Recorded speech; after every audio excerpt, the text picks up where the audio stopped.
हाँ, मोदी जी की गारंटी चल रही है। गारंटी देके आए थे राजस्थान में 450 रुपए में सिलेंडर, बड़े बड़े होर्डिंग लगा रखे थे सड़कों के ऊपर, मोदी सरकार 450 रुपए में सिलेंडर देगी। लेकिन कल राज्यसभा के अंदर औपचारिक तौर पर बयान आया है सरकार का कि उनकी ऐसी कोई भी योजना नहीं है राजस्थान के अंदर 450 रुपए में सिलेंडर देने की। तो चुनाव जीतते ही मुकर गए अपनी गारंटी से। तो लुभावने तो वादे कांग्रेस ने भी काफी किए थे, देखिए। तो कांग्रेस ने पूरे भी तो किए थे, और मोदी की गारंटी झूठे वादे करके आए हैं, झूठे तो वादे नहीं किए। उन्होंने अगर चिरंजीवी योजना लागू की तो लोगों को मुफ्त में इलाज मिला। अब आप राजस्थान में सरकार बदली है तो जाकर के पूछिएगा कितने लोग। आप लोग चाहते हैं जनता बीमारी पड़ा रहे, बिस्तर पे पड़ा रहे, चिरंजीवी से क्या होगा? राशन दीजिए 5-5 किलो। राशन क्या अशोक गहलोत सरकार राशन किट नहीं दे रहे थे? फ्री में राशन भी दे रहे थे और मुफ्त इलाज भी दे रहे थे, और शिक्षा के लिए इंग्लिश मीडियम स्कूल्स भी खोले जा रहे थे। लेकिन ना तो ये सरकार को एजुकेशन से मतलब है, ना रोजगार से मतलब है। एजुकेशन बजट तो इन्होंने इतना कम कर दिया। ये बड़े हिंदू विरोधी हैं जो तलवारें लहराते हैं मस्जिदों के सामने। ये कौन सा हिंदू धर्म सिखाता है? अगर और ये आप लोग इनको हिंदू के पक्ष के लोग कहते हैं या योगी कहते हैं, योगी कहते हो ना आप जिस आदमी को। योगी कभी भी सत्ता का भोगी नहीं होता। अयोध्या सबकी है, हम भी जाएंगे, वो भी जाए। राम सबके हैं, राम बीजेपी वाले थोड़े ही लेके आए हैं। ये कहते हैं जो राम को लाएंगे। इनकी इतनी औकात है क्या जो राम को ले आएंगे?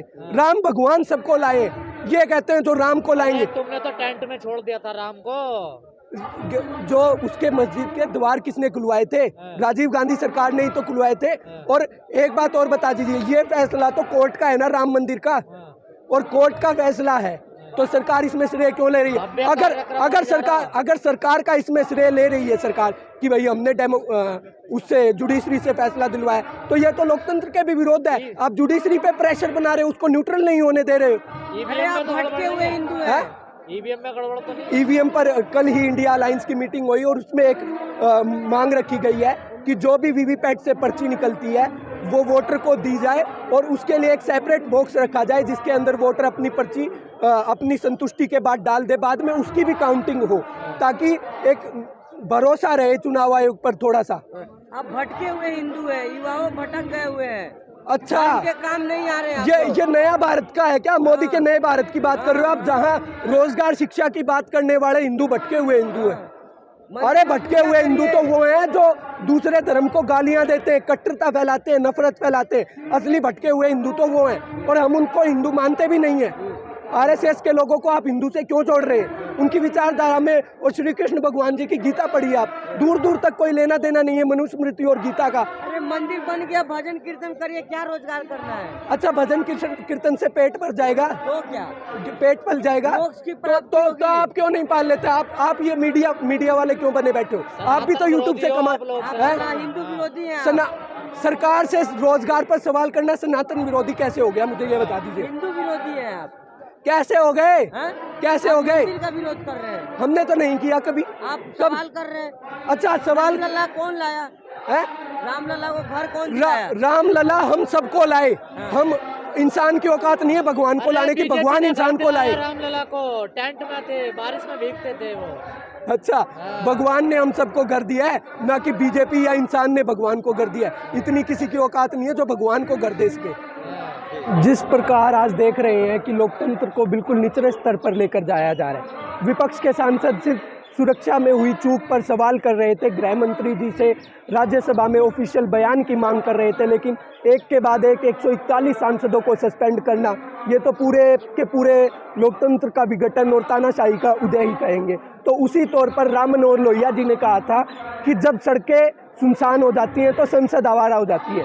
तो इस आवारा संसद को हम सड़कों पर आकर के दिखाना चाहते हैं कि जनता अभी भी आपसे सवाल करती रहेगी, विपक्ष आपसे सवाल करता रहेगा। क्या लगता है संसद में इतनी बड़ी चूक सुरक्षा चूक कैसे हो गई? ये तो गृह मंत्री जी को जवाब देना चाहिए ना कि इतनी बड़ी चूक। और वो लोग को तो सोचिए एक बार, अगर उन लोगों का नाम मुस्लिम होता, मुस्लिम कुछ नाम होता, या फिर वो प्रदर्शनकारी किसी विपक्ष के सांसद के टिकट पर आए होते वहाँ दर्शक बनकर, तो क्या क्या होता है, ये मीडिया तो 2 दिन के अंदर ही उन्हें एंटी नेशनल, पूरे विपक्ष को एंटी नेशनल साबित कर देती। लेकिन जिस बीजेपी सांसद के गेस्ट टिकट पर वो देखने के लिए आए थे, ना तो उसको सस्पेंड किया गया, विपक्ष के सांसदों को तो कर दिया गया, ना उससे कोई सवाल किया गया, ना उस पर कोई कार्रवाई की गई।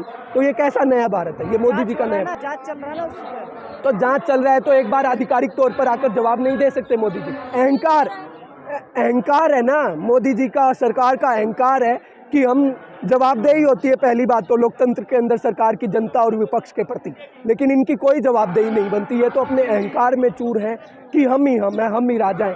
अब मानिए 141 सांसदों को इन्होंने सस्पेंड कर दिया, ये कल को संसद के अंदर कोई भी विधेयक ले आएंगे और उसको पारित कर देंगे, क्योंकि उस पर बोलने के लिए विपक्ष तो है नहीं, अपनी मनमर्जी चलाएंगे। ये तो एक तरह से डिक्टेटरशिप, तानाशाही है ना। लेकिन वो कह रहे हैं कि संसद में हंगामा कर रहे हैं, इसलिए फिर हम हंगामा, सवाल करना हंगामा होता है क्या? सीधे तौर पर भी तो कहा था, अब प्रधानमंत्री जी या गृह मंत्री जी आकर के ऑफिशियल बयान दे दो, चुपचाप बैठ जाएंगे।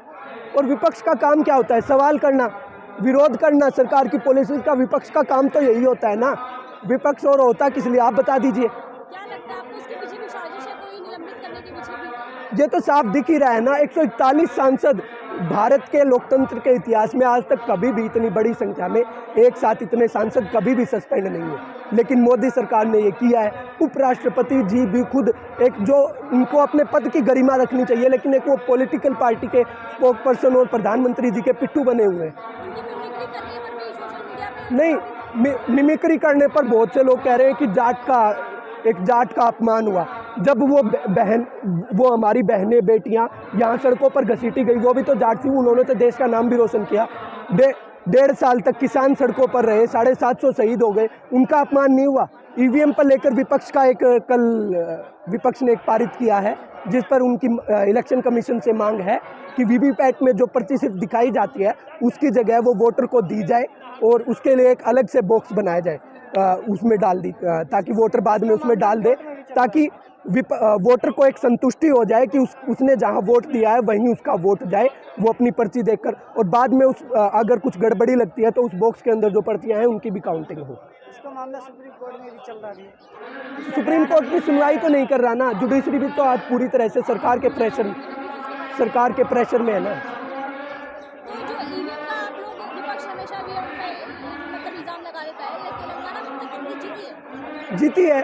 देखिए, इल्ज़ाम विपक्ष है, सवाल करना तो उसका लाजमी है जब माहौल ज़मीन पर कुछ दिखता है और नतीजों में कुछ आता है। अगर आपने भी जितने भी सर्वे देखे हो मध्य प्रदेश के अंदर, राजस्थान के अंदर, छत्तीसगढ़ के अंदर, एक तरफा कांग्रेस का प्रति माहौल था, लेकिन नतीजे बिल्कुल विपरीत आते हैं, तो शौक तो लगता ही है। एक बार सवाल तो उठते ही हैं कि ऐसा कैसे हुआ।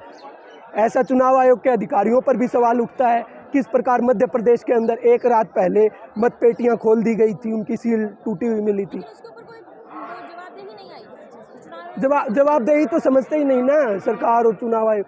चुनाव आयोग सरकार के प्रेशर में और सरकार अहंकार में। 2024 के इलेक्शन भी आ रहे हैं, उससे पहले क्या लगता है ईवीएम का सफाया हो जाएगा? ऐसा नहीं लगता, लेकिन चुनाव आयोग को सबको एक ट्रस्ट में तो लेना चाहिए कि सबको भरोसा दिलाए। चुनाव आयोग की निष्पक्षता बहुत ज़रूरी है लोकतंत्र के अंदर। अगर चुनाव आयोग निष्पक्ष नहीं होगा, वोटर को भरोसा नहीं होगा चुनाव आयोग पर, तो लोकतंत्र का कोई मतलब नहीं है।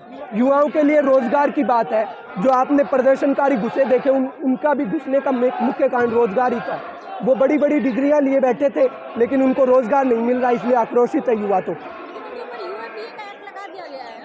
ये तो गलत है ना। अब उनको विरोध का कोई तरीका नहीं मिल रहा। देखिए, पहले सड़कों पर दबा दिया जाता है, किसकी सुनते हैं? सड़कों पर कोई भी आंदोलन आता है उसको पुलिस के द्वारा उठा दिया जाता है, डिटेन कर दिया जाता है। तो उन्होंने अपनी आवाज़ संसद तक पहुंचाने की कोशिश की, उनका तरीका गलत था, ये सुरक्षा में भी चूक थी, लेकिन उनका इरादा गलत नहीं था। लेकिन मोदी सरकार हमेशा कहती है कि देश सुरक्षित हाथों में, देश सुरक्षित हाथों में, और संसद में इस तरह की देखिए, जब आपकी संसद ही सुरक्षित नहीं है, जहां देश के पूरे देश के कोने कोने से आने वाले रिप्रेजेंटेटिव बैठते हैं, और देश की तो हम बात ही क्या करें। खबरों में बने रहने के लिए फोरम 4 को सब्सक्राइब करें और नोटिफिकेशन पाने के लिए बेल आइकन दबाएं।